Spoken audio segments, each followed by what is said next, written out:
모든 애정을 내 영혼과 나 자신에게 쏟는다. 다른 사람들이 수없이 많은 친구나 지인들에게 권세와 명예를 위해 애정을 베푼다면 나는 모든 애정을 내 영혼과 나 자신에게 쏟는다. 새어나가는 애정이 있다 하더라도 그것은 내 의지가 아니다.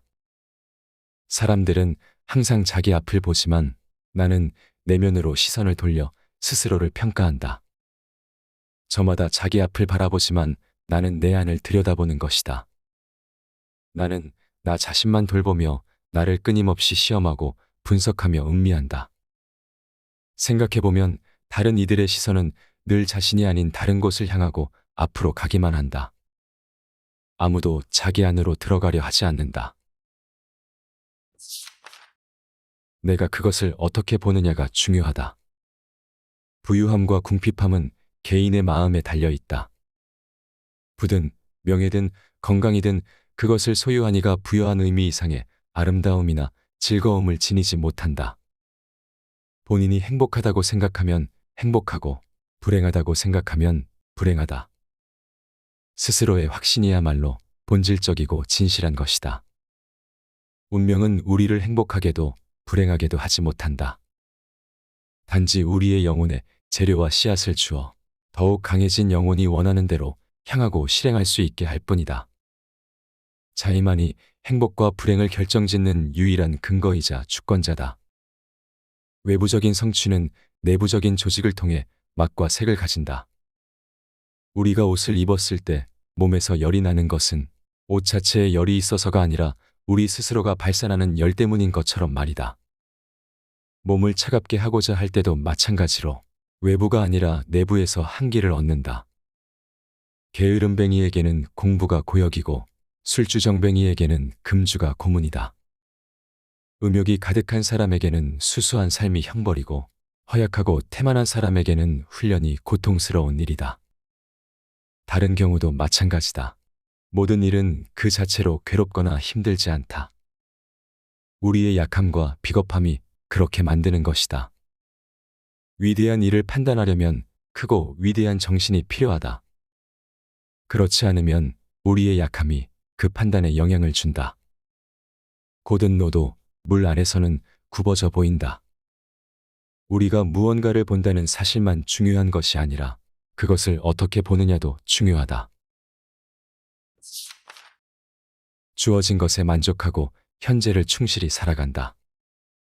우리는 현재를 충실히 살아가지 못하고 언제나 그 너머를 향해 있다.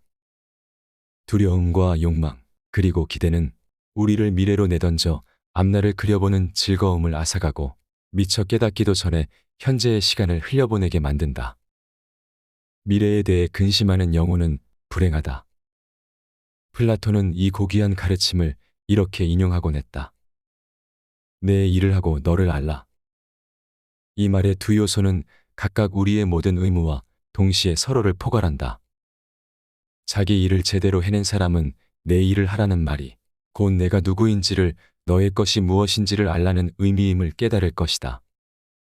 그렇게 자신을 잘 아는 사람은 남의 일을 자기가 취하지 않고 무엇보다도 먼저 스스로를 사랑하고 개발하며 필요 이상의 소유나 불필요한 사유와 명제를 거부한다.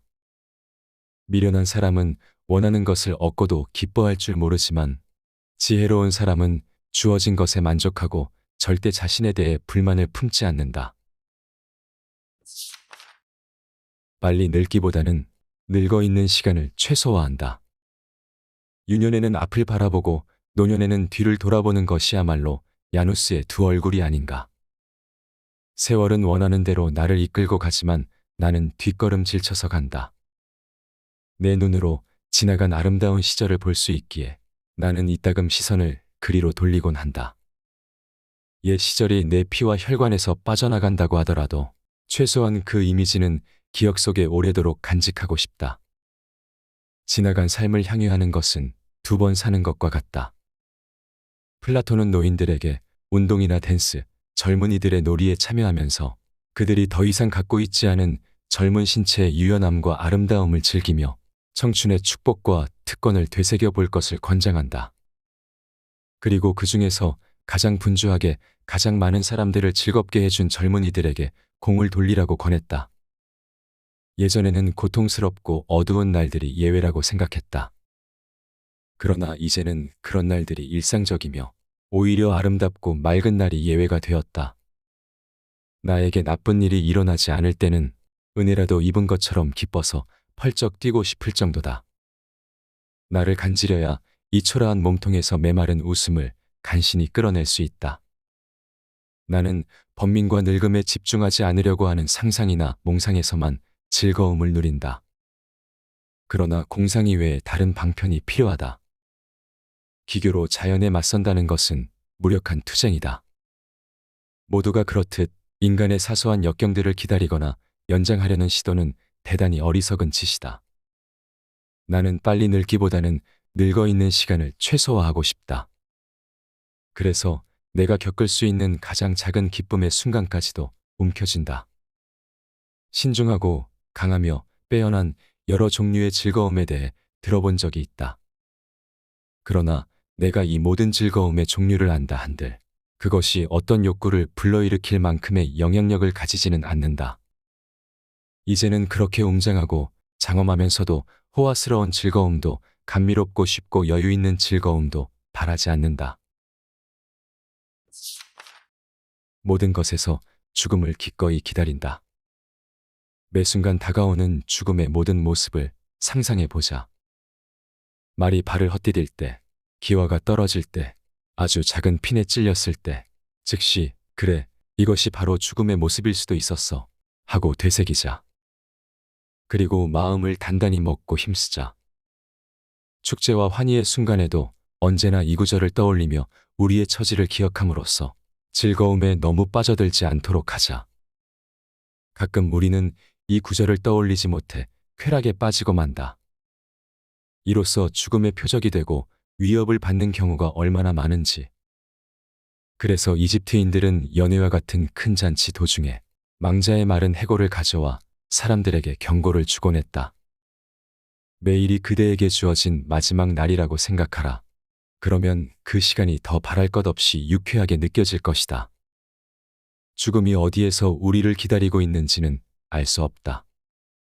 그러니 모든 것에서 죽음을 기다리자. 죽음에 대해 미리 생각하는 것은 곧 자유에 대해 미리 생각하는 것이다. 죽는 법을 깨우치고 나면 반대로 죽음에 속절없이 당할 거라는 두려움을 잊게 된다. 죽음이 뭔지를 알면 모든 굴곡과 속박에서 벗어날 수 있다. 삶을 박탈당하는 것이 해악이 아님을 깨닫고 나면 삶에 해로운 것이 하나도 없게 된다. 오늘 소개한 글은 메이트북스에서 출간한 몽테뉴의 수상록에서 가져왔습니다.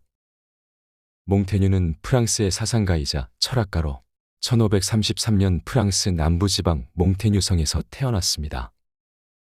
그는 젊은 나이에 법관으로 일하다가 은퇴한 뒤 집거하며 글을 집필했는데 그것이 바로 수상록입니다. 수상록의 원제는 에세로 출판을 목적으로 한 글이 아닌 자기 자신을 탐색하기 위해 쓰인 사적인 글이라고 합니다. 그렇기에 이 글은 특별한 형식 없이 자유롭게 쓰여졌는데 이것이 훗날 에세이라는 장르의 원형이 됩니다. 이 책에는 삶과 죽음, 늙음과 행복 등 여러 주제에 대한 날카로운 몽테뉴의 지혜가 담겨 있습니다. 그런데 읽으면 읽을수록 놀라운 것은 500여 년 전 쓰인 글이라고 믿기지 않을 만큼 지금까지도 많은 사람들이 고민하는 문제를 담고 있다는 것입니다. 특히 저는 이 책에서 행복에 대한 내용이 마음에 와닿았습니다. 우리는 살아가면서 내가 아닌 남을 너무도 많이 의식합니다. 정작 나를 행복하게 하는 것은 나 자신인데 마치 남이 나를 행복하게 만드는 것처럼 끊임없이 남을 신경 쓰며 남과 나를 비교합니다. 그래서 우리는 너무나도 많은 시간을 남에게 잘 보이기 위해 남보다 뛰어나 보이기 위해 희생합니다. 하지만 몽테뉴는 진정 행복해지기 위해서는 모든 애정을 내 영혼에게 쏟으라고 조언합니다. 남이 아닌 나에게 집중하고 온전히 나를 위해 시간을 쓸 때 인간은 더 행복해질 수 있다는 것입니다. 혹시라도 지금 내 삶이 조금 더 행복해지기 원하신다면 이 책을 읽어보시라 권하고 싶습니다. 몽테뉴의 지혜를 천천히 음미하고 그 지혜를 내 삶에 적용한다면 아마 조금 더 자신의 삶에 집중할 수 있게 될 것입니다. 인생의 행복은 지난 세월의 이야기가 아니라 오늘날 우리의 의지에 달려 있다. 몽테뉴